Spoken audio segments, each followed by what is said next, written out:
ஒரு 2025 ஒரு புத்தாண்டு சம்மந்தப்பட்ட ஒரு நிகழ்வில் பேசினேன். 2025 எந்த முடிவும் யாரும் எடுக்க மாட்டாங்க.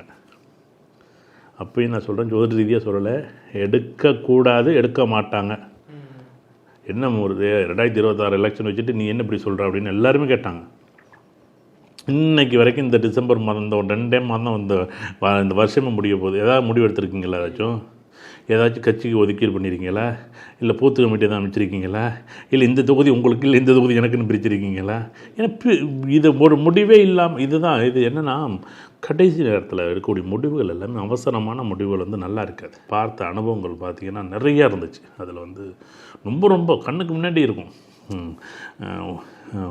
2 சீட்டு தான் இருக்கும் ஒரு கூட்டணி கட்சிக்கு.